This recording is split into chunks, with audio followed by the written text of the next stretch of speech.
நம்ம ரிலேஷன் ஒருத்தவங்க காட்டுக்கு போயிருந்தாங்க. அப்போ வந்து காலிஃப்ளவர் செடி போட்டிருந்தாங்க. சரி நம்ம அதை பார்த்து அது கரெக்டாக தெரிஞ்சுக்கிட்டோம்னா நம்ம காட்டிலையும் போடலாம் இல்லைங்களா அப்படின்னு சொல்லி போய் பார்த்துட்டு இருந்தாங்க. இந்த கிளைமேட்டுக்கு காலிஃப்ளவர் கொஞ்சம் செட் ஆகலையாட்டுருக்குங்க. ஃபுல்லாக பூரா நோவாகவே இருந்துச்சு. சரியாக வரல. ஃபுல்லாக புழு இந்த ஓட்டை அந்த மாதிரி தாங்க நிறையா இருந்துச்சு. எவ்வளவோ மருந்து அடிச்சு பார்த்தாங்க, ட்ரை பண்ணி பார்த்தாங்க, ஒன்றும் பண்ண முடியல. சரி அது அவ்வளோதான் விட்டுட்டாங்களாட்டுருக்குதுங்க. குட்டி நெல்லி மர செடி இருந்ததுங்க. அதில் ஒரு 4 கொத்து நல்லா பெருசாக இருந்ததுங்க. பழுக்கிற ஸ்டேஜில் இருந்தது. அது டேஸ்ட்டாக இருக்குங்களா, அதனால் நான் அதை பறித்து எங்கள் வீட்டுக்காரருக்கு காமிச்சிட்டே சாப்பிட்டுட்டு இருந்தேன். எனக்கு 2 குடுன்னு கேட்டார். அப்பயே நான் அதை கொடுக்கவே இல்லைங்க. அவருக்கு 2 கொத்து கொடுத்துட்டு நான் 2 கொத்து சாப்பிட்டுட்டு இருந்தேங்க. அப்புறம் எள்ளு செடி வழியாகவே போனாங்க. அவங்க புதுசாக கிணறு வெட்டி இருக்கும் அப்படின்னு சொல்லி சொன்னாங்க. எந்த அளவுக்கு ஆழம் இருக்குது எப்படின்னு சொல்லி போய் பார்த்துட்டு இருந்தேங்க. அந்த கிணத்தை சுற்றியுமே வால் சுரக்காய் செடி நிறையா இருந்துச்சுங்க. ஒரு 4 செடியாட்டு இருந்தது. அதில் இந்த பூ விட்டு பிஞ்சு பிடிச்சி காய் நிறையா இருந்துச்சுங்க. மீடியம் காய், பெரிய காய், குட்டி காயின்னு இருந்துச்சுங்க. ஒவ்வொரு காயை எடுத்து பார்த்துட்டு நான் பாட்டுக்கு வந்துட்டேங்க.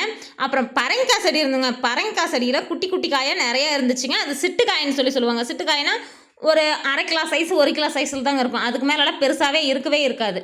அது பெரிய காயில் மட்டும் தான் பெருசாக இருக்கும். இது சிட்டு காய் ரகம்னா அதுக்குன்னே தனியாக நம்ம விதை கேட்டால் கண்டிப்பாக கடையில் கொடுப்பாங்க. ரோஸ் செடி இருந்ததுங்க. நம்ம கிளி கொண்டையில் 2 பறித்து வச்சுட்டு வந்துட்டோங்க.